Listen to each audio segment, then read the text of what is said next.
I'm meeting with Carolynn Camp today, and we're going to talk about mediation because she is a mediator. And so before we go any further, would you please give your name and contact information for those who may wish to call you and utilize your services? Sure. My name is Carolynn Camp. My phone number is 801-518-2574. You can email me at info@campmediation.com, and that's my website as well, campmediation.com, C-A-M-P, mediation. So does anyone think that it's like a place for kids to learn? I don't know. At Camp Mediation this summer or something? There like actually is something like that in I know there California. Yeah, so Who knows? I hope not. Maybe it'll be a blessing in disguise. Yeah, that's right. And as we discussed just before we went on camera, for those of you that have watched these before, I don't tell people what to do. I don't tell people what to say. They don't have any notes. It's really just kind of free form so that you'll get a chance to see how this person is in his or her element. So what I'll start with is just to ask you, how did you get started in mediation? What's the path that got you to being a mediator? Well, I got started, I think, first in law school. As an undergrad, I had no idea what I wanted to do, and I had a communication professor, Len Haas, who is one of the great people in ADR in this community, I think. He suggested that I do ADR and that in law school that this was being taught more and more often. So that's where I got my start as a law student. After law school, I became a litigator for the law firm of Ray Quinney and Nebaker. As a litigator, I ended up doing a lot of family cases with one of the attorneys there.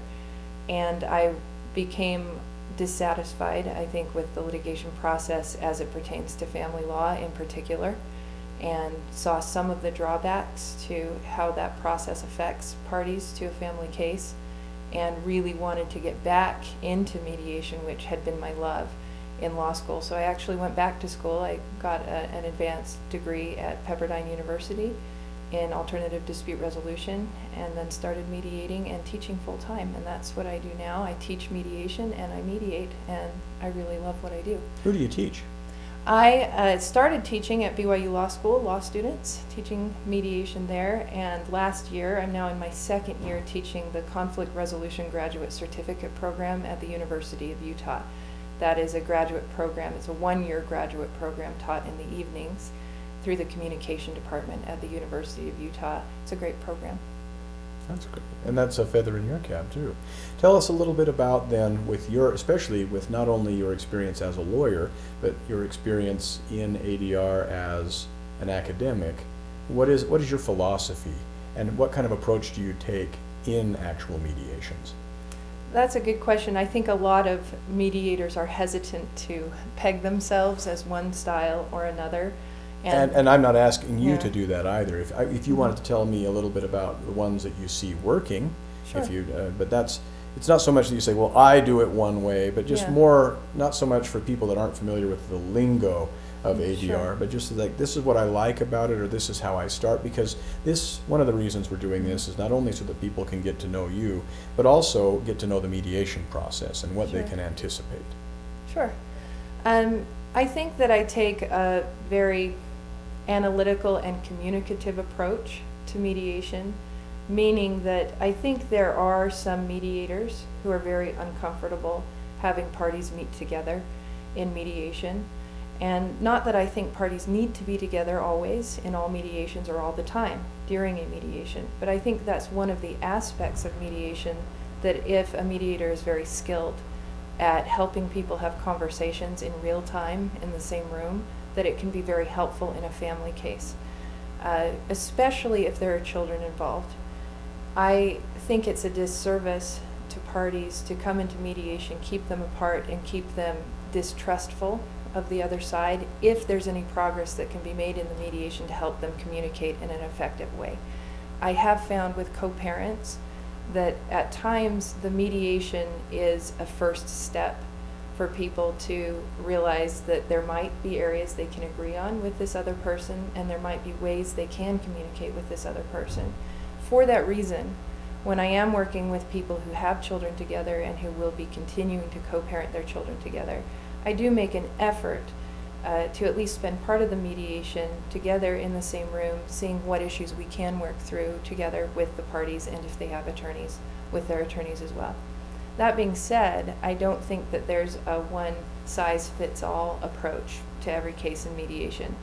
In doing this for more than 10 years now, I think that I can get a feel for what personalities might work together, what issues work better when you're together versus apart, and how to finesse the process in a way that helps people have a conversation in the most effective way possible, so that they can hopefully reach resolution and ultimately reach decisions that they feel like are best for them. And sometimes that doesn't mean they reach resolution. What are your thoughts on mediation or mediating something to a partial settlement? I think that can be very helpful. I really appreciate attorneys who, even if they feel like all of the issues may not be mediatable, that there are some issues that may need to go to court, that I think it does save the parties time and money if there are certain issues that they can resolve at the mediation that they don't have to take on to court. And sometimes I really find in family cases that depending on how long the parties have been separated, the level of emotion, the nature of where their jobs are at, where they're living, all of these life circumstances that people are dealing with in the midst of their divorce or post-divorce issues, sometimes coming to a temporary agreement that they can try for the next month or 2 or 3, and they can agree on that, then they can try it and come back and see if it worked. And sometimes people need that.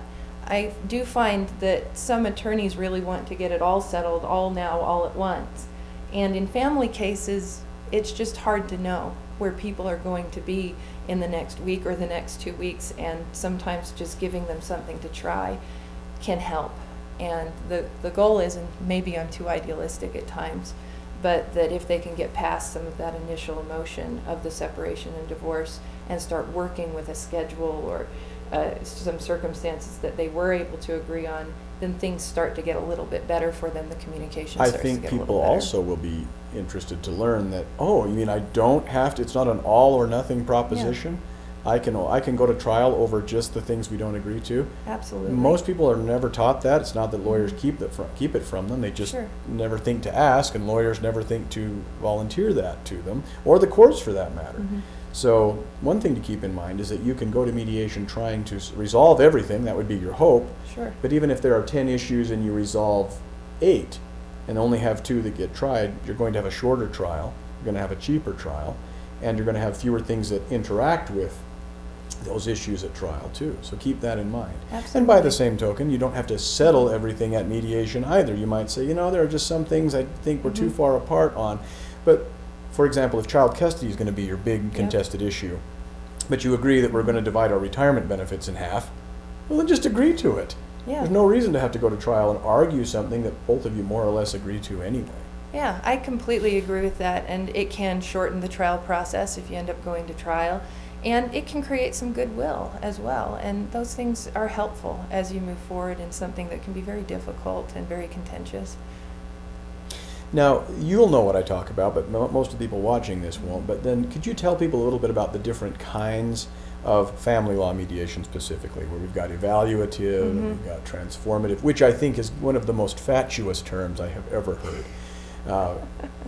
Mediation is great at coming up with fey names for things, but for the purpose of talking about that, because this is something people I think will go, okay, once the terms are explained to me, I will use that to help shop around for the kind of mediator that would be the best fit for me. So let's talk about those. And I'll give you my 2 cents on how I describe those different types of mediation. And there are different academics and different mediators may use even different labels than these. Yeah. So and there are all kinds of different labels. We may come close, but these are some terms you'll hear a lot, and you'll probably be pretty close. Somebody might say, oh, no, there's a fundamental difference. But don't let this nomenclature, these names get in the way, but it is useful to understand different approaches to mediation, kind of like what Carolyn was talking about earlier with, well, whether you're in the same room or not in the same room, or whether there's kids or not, or whether you're going to be doing all or a partial settlement. It's good to know what kind of approaches can be taken, because you may want to know this about your mediator depending upon who you are or who your spouse is. And it's helpful to ask your mediator these sorts of questions too. The way I kind of view the different styles of mediation is on a spectrum, where on the one end you'll see a mediator who's maybe a little more heavy-handed in taking a lot more directive control, not only over the process, but also the substance of the agreement between the parties. And then on the other end of the spectrum, taking much less proactive approach in directing the parties or taking control of the process or the substance. So on the more control, directive, evaluative end, mediators who tend towards that style are far more likely to keep the parties apart and shuttle between them, shuttle offers between them. In doing that, a mediator will be far more comfortable and more likely to make an evaluation of the party's case, to point out to them where the weaknesses might be, how likely they are to prevail in court, be far more likely to make proactive suggestions and mediator proposals for settlement, which can be helpful. Now let me interrupt you there. Now a lot of you are going, well, yeah, isn't that what I want? And there may be many of you that do. But just understand there could be other elements to this mediation you're missing out on depending upon your personality or your spouse's. That's so right. Telling you what you can and cannot expect in trial isn't necessarily something that you're entitled to in a mediation, although most mediators, in my opinion, as an attorney who goes to a lot of mediations or mediation settlement conferences, do a lot of evaluating. And I agree with Carolyn that if you're split up in different rooms, and this might come as a shock to you too, because many of you thought, well, wait a minute, how are we going to negotiate if we're not in the same room? But they'll actually put you and your lawyer in one room and her or him and that lawyer in the other room, and then that mediator will literally go back and forth. So that now some unscrupulous mediators, and there are plenty, will actually use that going, and you correct me if I'm wrong, will use that going back and forth to hide information from the parties. And a simple example would, let me maybe give you one and then you give them one too, where they'll talk to one and say, well, I don't know, you think if I can get them to 700, they might take that? Would you be willing to go as high as 700? Knowing that these people over here in the other room will take 6. But then what happens is they'll go over there and they'll say, all right, I got him up to 700, so that and they'll actually do that, but neither of you knew about that unless you actually had the good feelings enough to talk to each other, and that's when the mediator gets exposed. It's like, he played us. Now, some mediators feel like, well, I played them for a benevolent purpose. Sure. Now, that's not the only reason people would put people in different rooms. But I kind of I digressed there. Sure. We're talking about the evaluation. So if you're saying the mediator says, well, I don't have a dog in this fight. Let me tell you what I think the judge would do, or let me tell you how much I think alimony or child support should be, or let me tell you who I think will get the house. You may find that very useful as just like a second opinion when you go to visit a doctor on a medical condition. But that's evaluation. Now, what else did you want to say? And I think that's problematic if the mediators aren't being forthright. I think the mediators can finesse the way they present the offer in a way that's most likely to be acceptable. And that's a communication without thing that is helpful, without people. manipulating people. And I think it's important that mediators don't manipulate people. When I am in separate rooms with people, and I do that as part of my process at times as well. And here, let me ask you this human side of things. How tempting is it to manipulate people, even when you have the best of intentions? I think it can be tempting. It's and really I think tempting, that isn't it? I think that as a mediator, you have to be very ethical and be very cognizant of your neutrality and what your goals are in that mediation. On the evaluative end of the style, I think at the far end of the evaluative style, you do have mediators who are going to put a lot of pressure on parties to settle, are going to arm twist, are really going to push them in any way they can to reach a settlement, even if that person isn't at a point where they want to settle, or even if they think they don't want that settlement. And I think that's a problem too. I think that mediators need to be very careful about putting too much pressure on parties to the point that the person doesn't feel like they were able to make their own choice in that mediation. That's when the evaluation is, well, don't be a fool. Can't you see that sort of thing? All right. Yeah. Let's move further along the spectrum. Further along the spectrum, kind of in the middle, is what a lot of people call the facilitative style, which is the mediator is far more likely to help the parties have a conversation together. Not that they'll necessarily keep them together the whole time, but the idea being it's a dialogue. It's a dialogue. Not back and forth. I offer this, you counter offer that. It would be let's just exchange information, ideas, and feelings. Just saying it makes me want to laugh. But I don't say that because I'm mocking it. Yeah. But the idea being that you're trying to understand each Right. other and not just merely bargain with each other. And not just bargain. And in doing that, you're also trying to expand the pie and be more creative in ways that you can be when you're trying to brainstorm together, come up with options, be creative, really take into account what is important to the parties. And I think this is where mediation can be very helpful to people, especially when you're already in the legal process.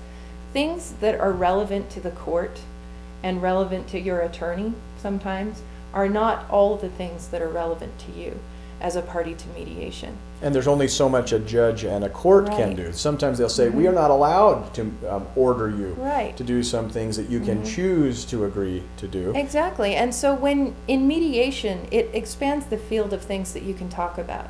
So if you're with a mediator that's going to keep you separate, shuttle offers, and just talk about what's going to happen in court, you're leaving out a whole range of information and interests that might be important to you.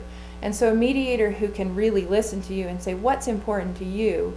How can we achieve that, given what's important to the other party also? Are there options here that can meet both of your interests and can make both of you, that at least you can both live with here, if not be happy with? And I think that's where mediation can really be helpful. On the far other extreme end, the transformative Okay. And end. before we get yeah. there, can people ask for there to be some evaluative aspects to a facilitative? Absolutely. I don't see why you, in fact, I think you'd be a fool not to, personally. Absolutely, You yep. should take advantage of the evaluative aspects that are a benefit to you and the other party, and the facilitative. Now let's talk about the transformative. Well, on the far end, there's a style that's called transformative, and there are very few people that I think would be purely transformative mediators, but it's the idea that everything's up to the parties, all of the process decisions as well as the substance. Now, if you were watching a true transformative mediation, and I teach mediation, so I teach all of these styles, if you're watching a transformative mediation, often people will say, what is the mediator doing? Because it looks like the parties are just arguing with each other and there's not much going on.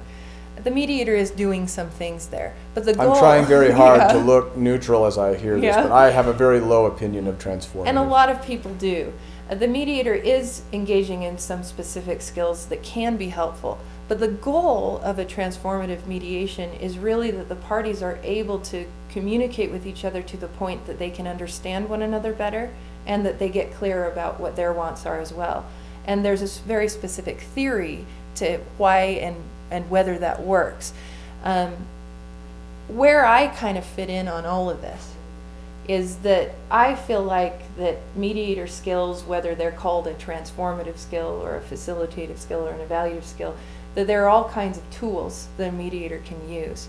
And that as you get more experienced in mediation, you get more savvy, I think, about which tools might help move people along, might help them get clear about what they want and whether or not they want to settle and on what terms. And to help them get to resolution. If you've got a mediator whose style you don't like, do you have to sit there and take it for hours? No.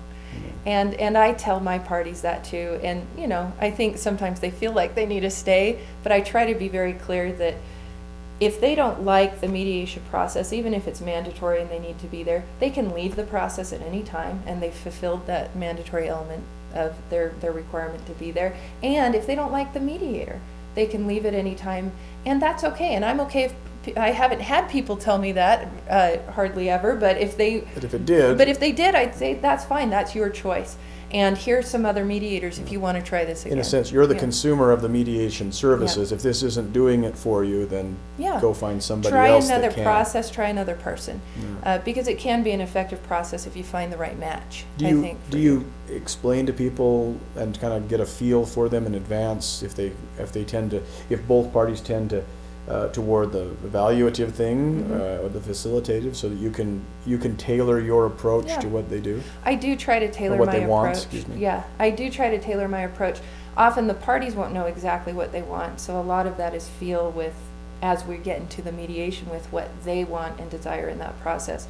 The attorneys are often a little more savvy about what they want and need, and so I'll also speak to the attorneys if that's okay with everyone and figure out what they want in that process, and I will try to tailor it somewhat. That being said, just as you said, every mediator is different, and finding that right match is important, which I think is part of this process. And there are mediators. A retired judge with the gray hair who's sat on the bench for many years is going to be far more persuasive at providing evaluations than a younger mediator who has practiced law for less time, as I have. I've been practicing for 10 years and I don't litigate anymore. And don't be charmed too much by those retired judges. They That's don't know right. everything. But in some cases, having that pressure or persuasion or evaluation from the retired judge can be helpful. It certainly has value if you know the context to put it in. Yeah. Don't take it as gospel, and it will be very useful to you. But just I agree assume with that that. your case is being mini-judged during mediation, and you'll make at least your odds of making big mistakes go way up. Yeah. I think what I'd say, and then if you have any other questions you want to go over, then we can. But I have one, so let me Okay. tell you that before, Okay, so that sure. you don't end up repeating yourself. What would be the things you'd tell people to do to prepare for mediation to make it a better experience? Take less time and come up with better agreements generally, and I then whatever else you'd like to add, of course. But Yeah. that was my final question. That's a really good question. And I think that sometimes mediation is absolutely not necessary. It's not necessary if you're able to agree on everything.